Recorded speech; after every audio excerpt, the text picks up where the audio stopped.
Article 10 starts like this. The Italian juridical system conforms to the international law which is generally recognised. So that's the beginning. First thing to say about this is that Italy recognises there is an authority over the sovereign nation, which is the international law, and that the nations need to be kept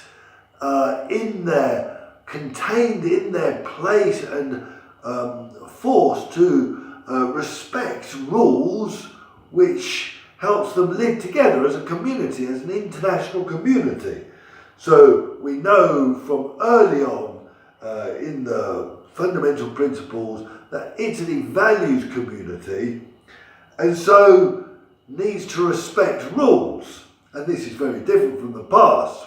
In fascism, obviously, these rules were not respected, and Italy tried to be bigger than it was. So, but it says these international rules which are generally recognised, so they need a legitimacy of consensus. So, it's not enough to have international rules which just a very small group believe in. They've got to be generally accepted as being the rules to respect within the international community to maintain peace. This is all about peace. Without law, you have war. We need recognised rules to stop countries trying to obtain advantage in other ways. If there's no law, then who's to say what the country's obligations and rights are? Obviously, they'll try to use their force or the threat of force if there's no rule. We're bigger than you, so you do as you're told, kind of thing. So it's very important for peace. International laws mean we do live in a peaceful world and can maintain that.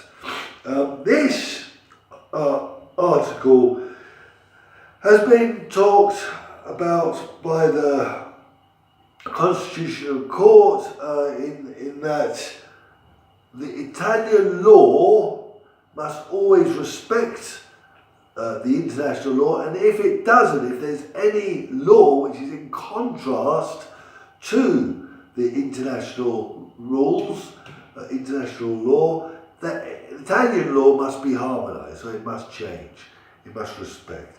This doesn't go for the fundamental principles which are considered the supreme principles and unchangeable. So the fundamental principles cannot be changed, and they wouldn't be harmonised with international law because Italy is always Italy. And as I said before, the fundamental principles really dictate our identity and express who we are. And we can't, change our fundamental character if the international community goes crazy. So and then it continues. The judicial condition of the foreigner is regulated by the law in conformity with international treaty rules and norms. So here, if foreign people come to Italy, they are subject to restrictions. They don't automatically have a right to work, for example.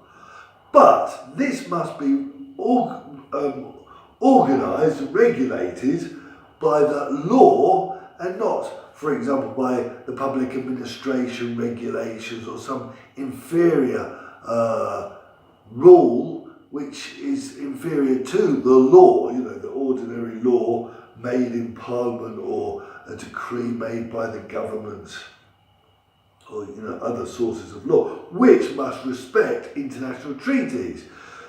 We do have, for example, a treaty with Europe that any Europeans that come here have a right to work, and so also it's reciprocated. So if any Italians go to a European country, they've got a right to work. So these their judicial conditions of Europeans are dictated by the international treaty and cannot be changed by the Italian law. And then it continues, the foreigner, to which in their country it's the democratic freedoms are not exercised. The democratic freedoms are guaranteed by the Italian Constitution. So if somebody comes here and they haven't got the same democratic freedoms in their country as they have, which are given by the Italian Constitution, they've got a right to an asylum, the right to asylum in the Republican territory, the Italian territory, according to the conditions established by the law. So this part really makes the democratic freedoms written by the Constitution universal and recognises they are universal freedoms. So again, it opens up to the world, just like the first part opens Italy up to the world. In the first part, it talked about Italy conforming to the international law. So it really tried to create a harmony between Italy and the international community. And this too is trying to create a harmony with these democratic freedoms.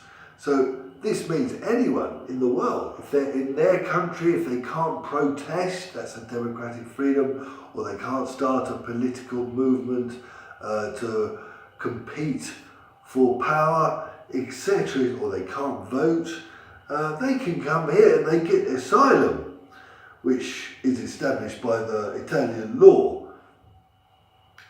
So this makes the democratic freedoms, or recognises that these democratic freedoms are universal, and Italy will participate in the world community to ensure their universality, to have they're able to come here and escape if they can't